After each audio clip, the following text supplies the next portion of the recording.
इनह्यूमन्स के एपिसोड 3 की शुरुआत होती है एक ऑफिस से, जहां से डॉक्टर डकलिन बाहर निकल रहे होते हैं। तभी पीछे से उनका एक एम्प्लॉय भागते हुए आता है और उन्हें रोकता है। उसके हाथ में एक टैबलेट था जिसमें वो डॉक्टर को ब्लैक बोल्ट के उस वीडियो को दिखाता है जिसमें ब्लैक बोल्ट ने अपने एक विस्पर से पुलिस की कार को उड़ा दिया था, जिसे देखते ही डॉक्टर समझ जाता है कि एक इनह्यूमन है और वो अपने ड्राइवर को सीधे उसको एयरपोर्ट ले जाने के लिए बोलता है। सीन चेंज होता है, हमें एक प्रिजनर दिखता है जिसके लॉयर का फोन आया हुआ है। वो फोन को पिकअप करता है, लेकिन तभी उसे पता चलता है कि फोन उसके लॉयर का नहीं बल्कि डॉक्टर डकलिन का है। डॉक्टर डकलिन उसे एक ऑफर देते हैं जिसमें अगर वो डॉक्टर का काम करता है तो वो उसे जेल से बाहर निकाल देंगे। इधर सेल में बैठा हुआ ब्लैक बोल्ट अपने पेरेंट्स को याद कर रहा होता है जब वो उसे एक किंग होने की जिम्मेदारी समझा रहे थे, लेकिन तब उसे किंग होने में कोई इंटरेस्ट नहीं था। और वहीं मैक्सिमस हमेशा से ही किंग बनना चाहता था, लेकिन उनके फादर मैक्सिमस से बोलते हैं कि हमेशा से ही फैमिली का बड़ा बेटा ही किंग बनता है। ये सुनकर मैक्सिमस थोड़ा उदास हो जाता है। तब तक ब्लैक बोल्ट को सेल के बाहर से कुछ आवाजें सुनाई देने लगती हैं जो कि थी मीडिया वालों की, जहां हमें दिखते हैं कैप्टन पेना, जिनसे मीडिया किंग ब्लैक बोल्ट और उसके बड़े से कुत्ते के बारे में पूछ रही होती है। लेकिन कैप्टन पेना सारी बातों को फर्जी बताकर वहां से जाने ही लगते हैं। तभी लुइस वहां आ जाती है और उन्हें अपनी आइडेंटिटी के बारे में बताती है और ब्लैक बोल्ट के बारे में ही सवाल पूछने लगती है, लेकिन उसे भी कुछ पता नहीं चल पाता है और कैप्टन पेना उसे जानने को बोलते हैं। इधर मेड्यूसा रास्ते में चलते हुए अपने आसपास के लोगों के चलने के तरीके और उनके पहनावे को समझ रही होती है और उन कपड़ों को खरीदने के लिए पैसों की जरूरत को भी समझ रही होती है। वो एक ह्यूमन के सामने खड़े होकर उसे ऑर्डर देती है कि मैं एटिलैन की क्वीन हूँ और मुझे पैसे चाहिए, लेकिन उसे कोई कुछ भी नहीं देता है। उसे इतना समझ में आ जाता है कि ये चीज ऐसे काम नहीं करती है। वहीं दूसरी तरफ गॉर्गन डाइवर्स के साथ में मैक्सिमस के आने का इंतजार कर रहा होता है। वो उन डाइवर्स से बोलता है कि तुम्हें अब यहाँ से चला जाना चाहिए क्योंकि एटिलैन के सोल्जर्स काफी पावरफुल हैं और तुम ह्यूमंस के पास कोई भी पावर नहीं है। लेकिन वो उसका साथ छोड़ने से मना कर देते हैं और साथ में फाइट के लिए रेडी हो जाते हैं। इधर एटिलैन में क्रिस्टल अपने अपार्टमेंट में बैठी होती है। तभी वहां पर मैक्सिमस आ जाता है क्रिस्टल का फैसला जानने के लिए। क्रिस्टल अभी भी मैक्सिमस के साथ आने के लिए तैयार नहीं थी। मैक्सिमस उसे एक पेपर देता है जिसमें एक स्पीच लिखी थी जो क्रिस्टल को जेनेटिक काउंसिल के सामने देनी है। इससे सबको पता चल जाएगा कि प्रिंसेस ऑफ एटिलैन मैक्सिमस को सपोर्ट करती है किंग बनने के लिए। क्रिस्टल स्पीच देने से मना कर देती है और मैक्सिमस उससे कहता है हमारे पास यही एक आखिरी रास्ता है सब कुछ ठीक करने का। अगर तुमने स्पीच ना दी तो जेनेटिक काउंसिल हमारी गद्दी को छीन लेगी और किसी और को यहाँ का किंग बना देगी, लेकिन अगर तुम्हारे सपोर्ट से मैं किंग बनता हूँ तो किसी को भी परेशानी नहीं होगी, ना तुम्हें, ना मेड्यूसा को, ना ब्लैक बोल्ट को। ये बात सुनकर क्रिस्टल स्पीच देने के लिए राजी हो जाती है। मैक्सिमस वहां से चला जाता है और ऑरेन को कांटेक्ट करता है। मैक्सिमस ऑरेन से बोलता है कि उसे पहले गॉर्गन को ढूंढ के मारना होगा और इसके लिए वो उसको बैकअप भेज रहा है। मैक्सिमस बोलता है कि वो मॉडियस को भेज रहा है। ये बात सुनते ही ऑरेन थोड़ा घबरा जाती है और कहती है कि वो मॉडियस को संभाल नहीं पाएगी,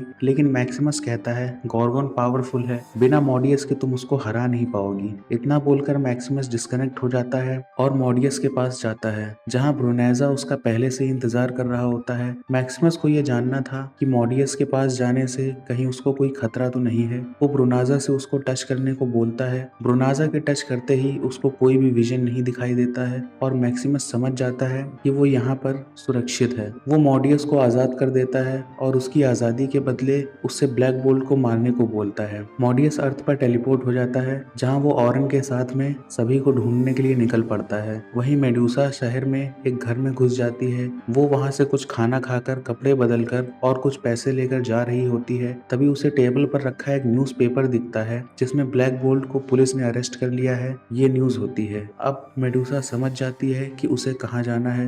इधर पुलिस ब्लैक बोल्ट को जेल में लेकर जा रही होती है। वहाँ वही प्रिजनर पुलिस से बोलता है कि वो ब्लैक बोल्ट को उसके सेल में डाल दे क्योंकि उसे ब्लैक बोल्ट से कुछ जरूरी बात करनी है। ब्लैक बोल्ट उसी प्रिजनर की सेल में पहुंच जाता है जहां वो प्रिजनर जिसका नाम सैमी है वो ब्लैक बोल्ट से बोलता है कि वो उसको जानता है कि वो इनह्यूमन है और वो उसकी मदद करना चाहता है उसकी फैमिली को ढूंढने में। वहीं दूसरी तरफ एरन, मॉडियस, फ्लोरा गॉर्गन को ढूंढ रहे होते हैं और गॉर्गॉन भी अपनी टीम के साथ लड़ने के लिए तैयार खड़ा होता है। दोनों के बीच में फाइट शुरू हो जाती है। तभी फ्लोरा अपने पावर्स का यूज करके पेड़ पर चढ़े हुए सारे ह्यूमंस को नीचे गिरा देती है। ऑरेन और गॉर्गॉन में फाइट हो रही होती है। तभी मॉडियस अपनी पावर का यूज करता है। उसकी आंखों से लेजर्स निकलती हैं। ये देखकर गॉर्गॉन डर जाता है। वो अपने साथियों को वहां से निकलने को बोलता है। वो सब वहां पड़े हुए घायल इनह्यूमन को लेकर वहां से निकल जाते हैं। इधर कार्नैक भी जंगल में जा रहा होता है। तभी रास्ते में उसे एक टेंट दिखता है। वो वहां मदद के लिए बुलाता है, लेकिन तभी अंदर से दो लड़के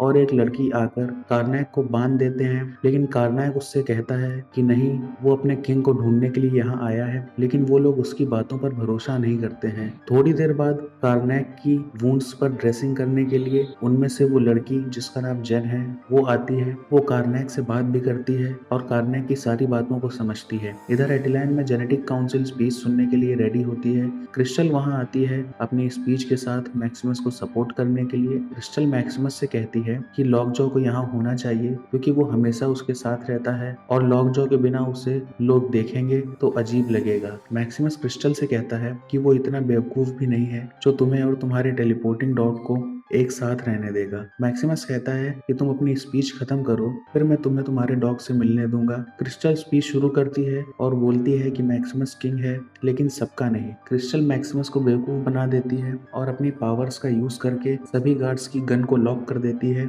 और वहां से सीधे लॉकजॉ के पास चली जाती है। लॉकजॉ बेहोश होता है, लेकिन क्रिस्टल अपनी पावर्स का यूज करके लॉकजॉ को होश में लाती है और उससे कहती है कि मुझे भी वहां ले चलो जहां तुम बाकी सबको लेकर गए थे। और लॉकजॉ क्रिस्टल को लेकर टेलीपोर्ट हो जाता है। इधर मैक्सिमस जेनेटिक काउंसिल के सामने शर्मिंदा हो चुका होता है और उनसे बोलता है कि आप सब देख सकते हैं जिस जिसको भी किंग बनने के लिए चुना गया वो सब हमें छोड़कर चले गए, इसलिए एटिलैंड की भलाई के लिए मैं राजा बनने की मांग करता हूँ। और जेनेटिक काउंसिल उसकी बात मान लेते हैं और उसे राजा बना देते हैं। इधर ब्लैक बोल्ट और सैमी जेल से भाग रहे होते हैं। तभी उसको पता चलता है कि सैमी भी एक इनह्यूमन है और अपनी पावर्स की वजह से अपनी फैमिली को खो चुका है। ये पता चलते ही ब्लैक बोल्ट अपनी फैमिली को याद करने लगता है। तब तक डॉक्टर डकलिन हेलीकॉप्टर लेकर वहां पहुंच चुके होते हैं और मेड्यूसा भी जेल के बाहर पहुंच चुकी होती है। लेकिन ब्लैक बोल्ट और सैमी हेलीकॉप्टर में चले जाते हैं। वहीं मेड्यूसा के पास लुइस पहुंच जाती है। इधर क्रिस्टल भी अर्थ पर टेलीपोर्ट हो चुकी होती है, लेकिन लॉकजॉ फिर से बेहोश हो जाता है और वहीं एक आदमी